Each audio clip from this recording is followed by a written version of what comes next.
Oh, my man Lonnie. Unmute yourself, Lonnie.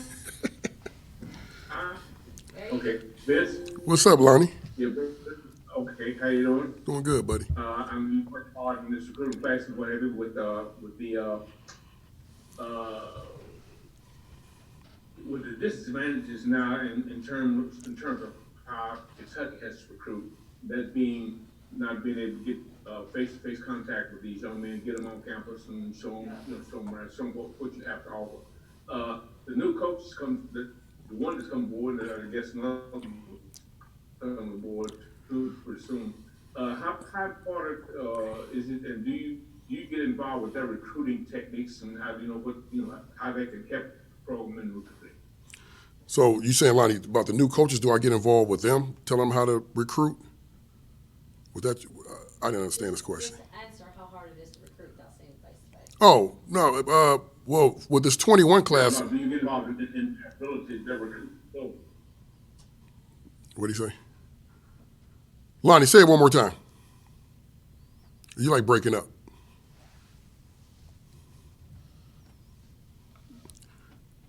He on mute. Would not have it face.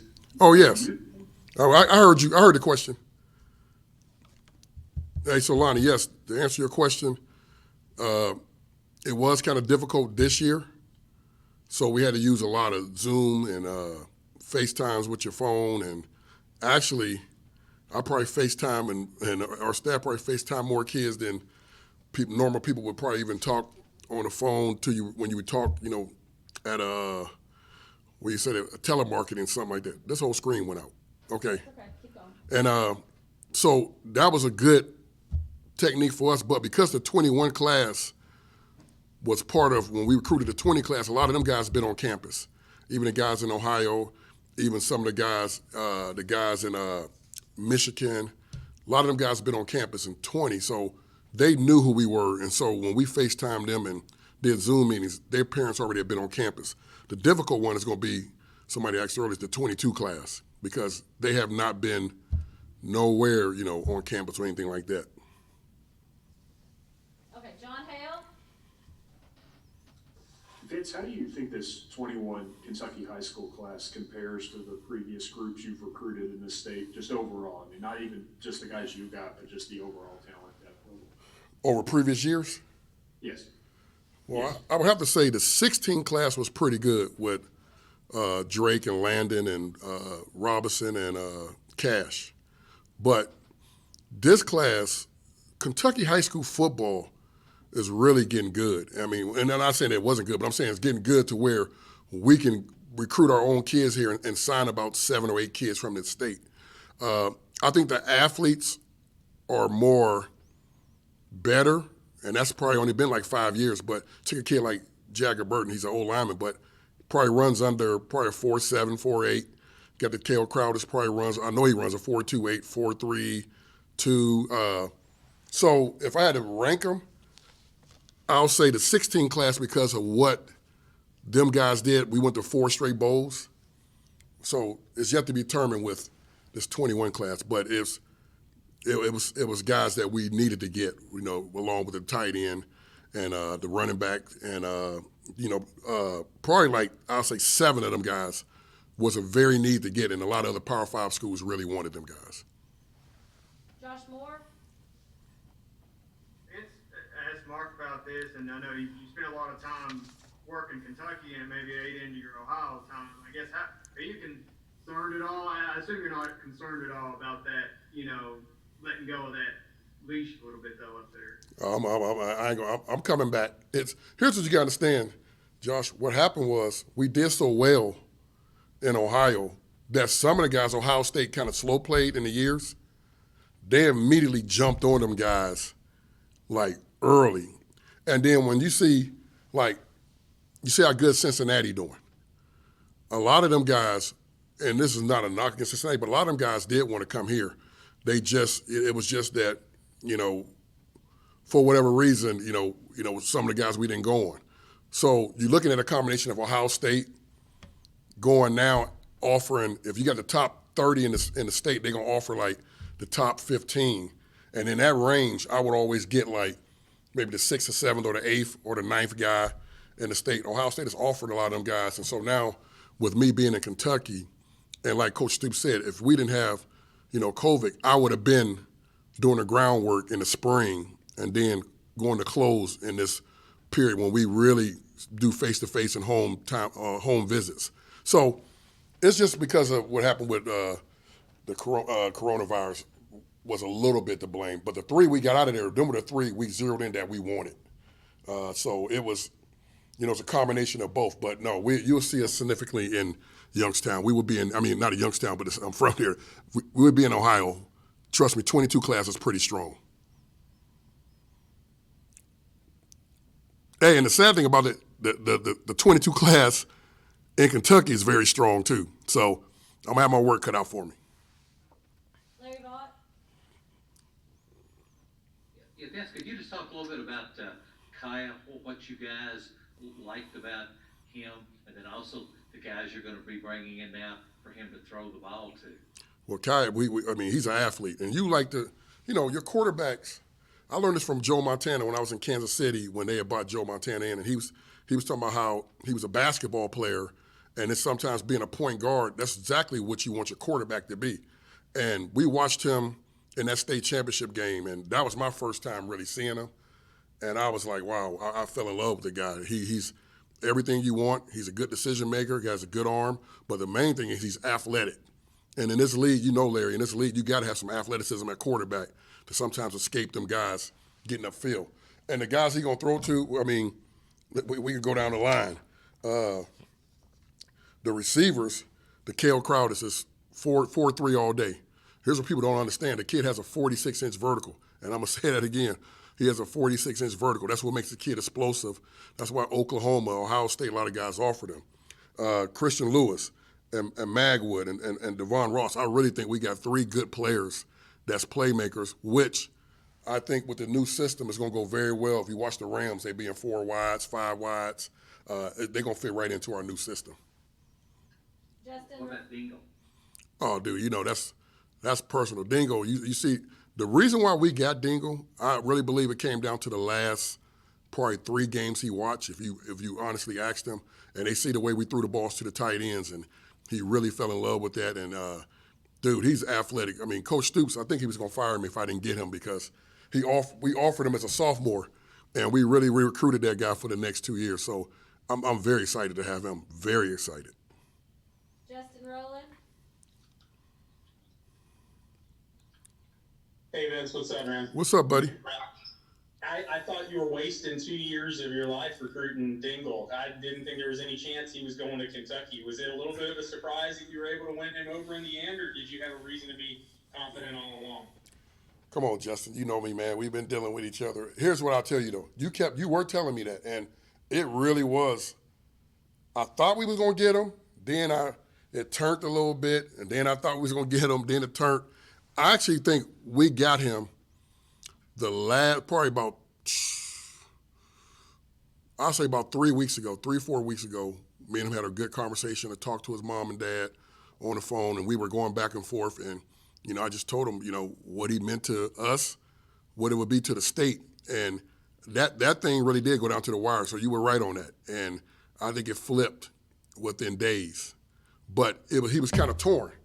He was torn. And, I told him, I said, man, you can't make me look bad. I can't lose you. So I thank God that we got him. He's a great family. Their family is great, and he's going to be a great player here. Nick Roush? How did his brother play into this equation? How did Justice end up at UK? So I'm going to tell you, people think it was like a package deal. Our guys, Chase Heike and them guys that's in the recruiting office, it came up that Justice was going to probably transfer, and he went to transfer portal. And I told people this.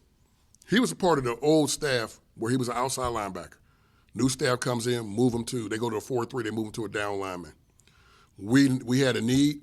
If we didn't get Jordan Dingle, we still was recruiting Justice.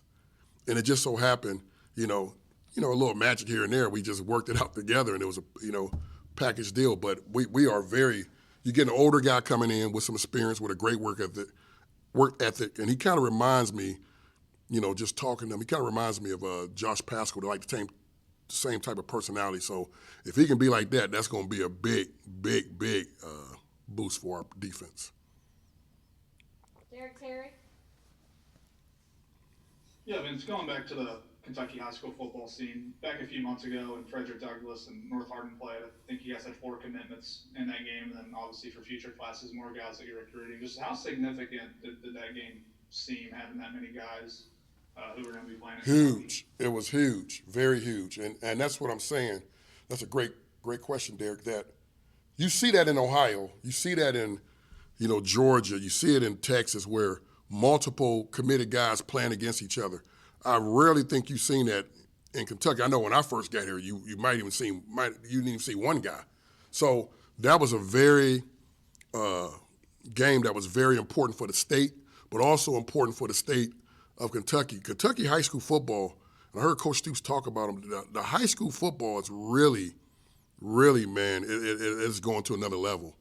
And there's a lot of young talent here. I mean, I can't say names, but you guys know even that 22 class who probably be the main guy. And it's just, I take my hat off to these coaches because the product and how they being developed and coached is really the reason why that we recruiting them now and recruiting, a lot of them schools. You saw, we talk about North Hardin and what's the name of that? What's the name of that school? Frederick Douglass.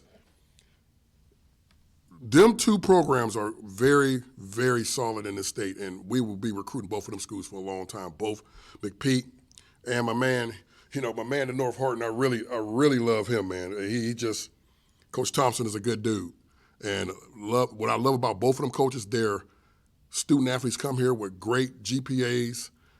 Sometimes you're recruiting kids and you got to try to get them eligible. That is not the issue with North Hardin and also Bowling Green. So don't let me throw that out. And then Frederick Douglass. But Bowling Green, same thing. So I love this state. The football is great. We're going to see some great football. We can't watch it, but it's going to be some great games this weekend. And I wish I can see Dingle play this weekend. That's going to be a great game this Saturday.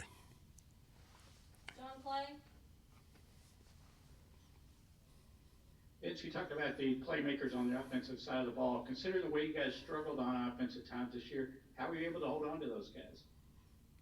Oh, that's a lot of praying, talking to the Lord, and just I think we held on to them because you got to first start with Coach Stoops. A lot of these guys, they met him, they talked to him. He's a great guy to play for. They know he cares. Honestly, just this state and how the people is, like, a lot of these guys see things. You get on Twitter now, you get on the internet, and you can see, like, the love that the BBN has for Kentucky football. But probably the final thing that I would say, if this was a different year where guys can take visits, we might have really been holding our breath. But because of what happened with COVID, guys were not able to go other places. You can do all the Zoom meetings you want. A lot of our guys been on campus, and then when COVID hit, it was just shut down. So I just think with guys not being able to go places and take official visits really benefited us. John Hale. It's kind of building off that. What were you telling recruits over the last couple of weeks as Mark was searching for the new offensive coordinator, and then after it became apparent it was going to be Coach Cohen, what were you telling them about his offense? Well, I actually went with Coach Stoops on one of the interviews, and I could just tell I knew what his philosophy was. And, he shared some things with me about he knew it was very important. So I didn't say names, but I told him what type of offense we were bringing in. And then it started leaking out, like, the couple guys that were being interviewed. I was in contact with a lot of recruits, a lot of our guys, mainly the skill guys. Let's be honest, the skill guys wanted to know.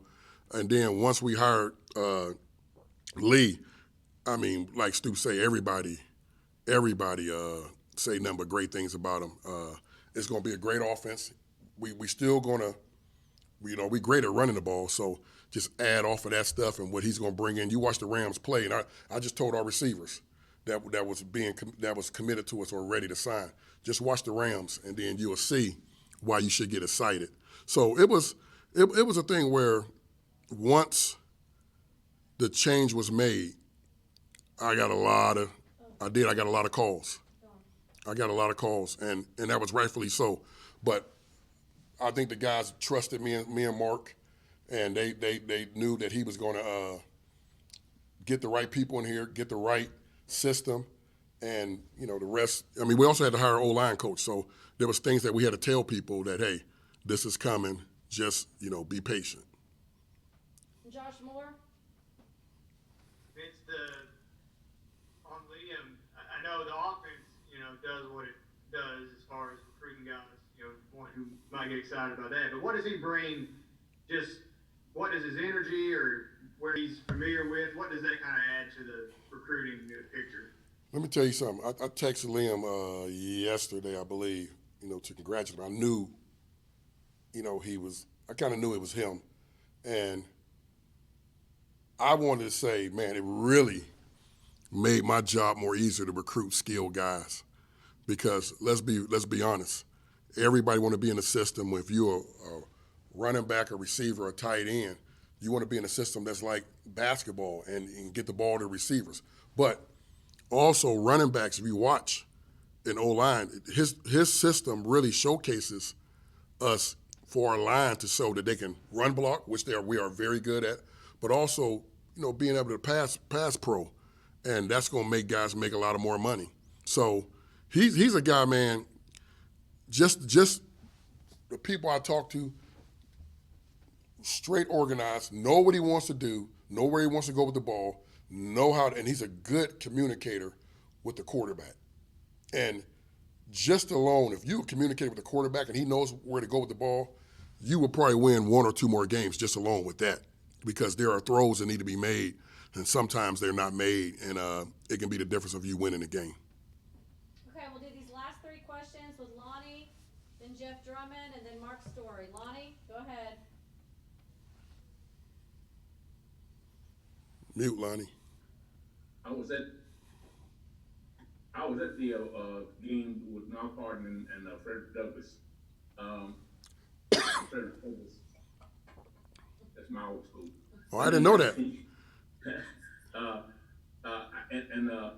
I saw Lavelle Wright.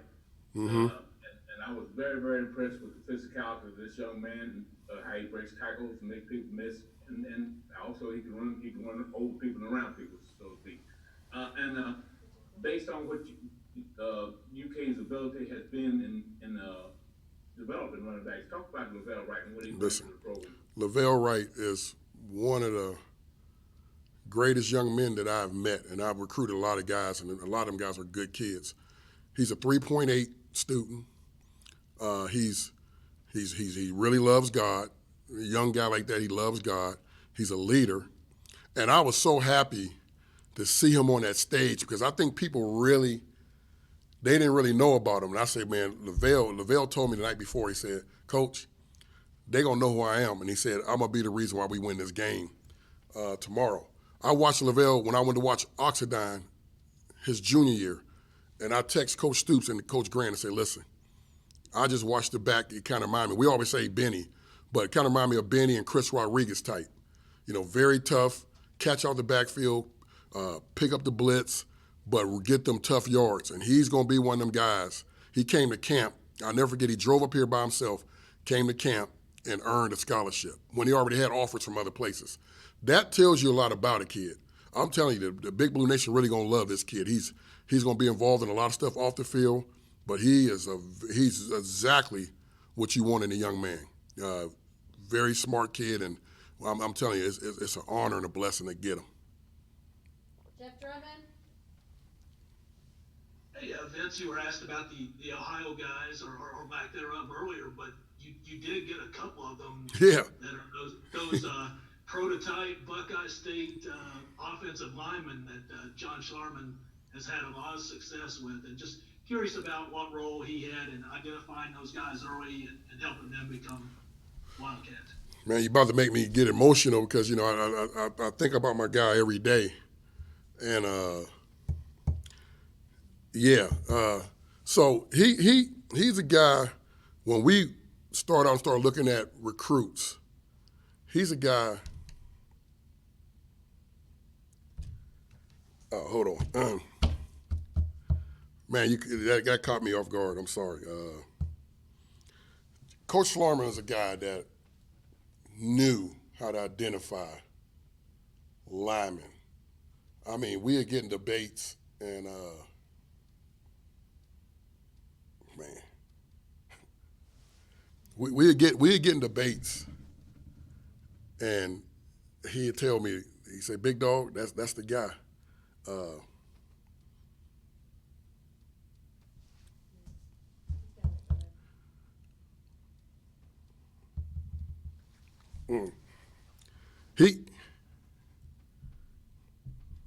Man, I mean, it's hard, man. I really, it's hard. He has identified all the guys, the linemen we brought in. I never would offer a guy without his approval. And you talking about a guy that really had a culture to know how to bring guys in. We would go tag team. We would drive to Ohio. We'd drive to, you know, we'd be in Kentucky if we had to go further in Kentucky somewhere. And he just was great, and it was all him. He loved these two guys we got from Ohio. We got on them very early, and he said Paul minded him up Stenberg, and he thought Dave would be a real big time guy when he leaves here. You know, Dave Dad played in the NFL like 13 years, and you know, it's hard on them guys. I don't think people really understand, like, John really was involved with these linemen, and then, you know, when that happened, you know, I always check with them guys just to make sure they were okay. Gonna miss them, gonna miss the people that he identified. Make no mistake about it, you see the type of line we had the last couple years, and if I can identify and be half of what he bought, we'll be pretty good for the next couple years. Okay, last question is Mark Story. Hey Vince, two things. How big was John Sumrall and the success he had in Georgia and a little bit in Alabama to this class? And who's your under the radar guy? You usually on this day give us somebody that's not getting enough attention, you think, in the class. So who is that this year? First, John Sumrall I'm telling you, John Sumrall is a good recruiter. He gives me a run for my money. Like, he really, like, John, I can see John coming in my home and recruiting my son and us falling in love with him. Say, hey, you're gonna play for this guy. He's a very personal guy. He can adapt to any situation. He don't see color. He don't see economic status. He's just a guy. He's a good guy, and it's not surprising to me the guys that he signed and down south and really went into them states and got them guys. He's kind of like a people guy. I got a buddy here, John Sessions Wall, called me the people champ. I said John might be giving me a run for that because he's just a guy, man, that I even like being around. Meaning, like, if my kids were younger, they'd go play for him. So, and then, what was the other question? Sleeper. Oh, the sleeper, yes. I'm telling you who I think is going to be a sleeper in this class, and I think it's going to be, I got two guys. I'll say, because they might say, oh, you just saying it because he's your guy, but I'm going to tell you, Jamarius, is I'm saying that right, Slack? Jamarius Deakins. He's 6'6 and a half, 275, 83-inch wingspan, runs a 4.7, low 4.7. He's going to be a guy that I think, like that SEC type body and athleticism. I think him, and then I think Devontae Ross people starting to see but I think he can actually contribute, I think, early. I think he's going to be a really good player. We all know the guys at the top of the class, DeKale, Jagger, all them guys, Chauncey.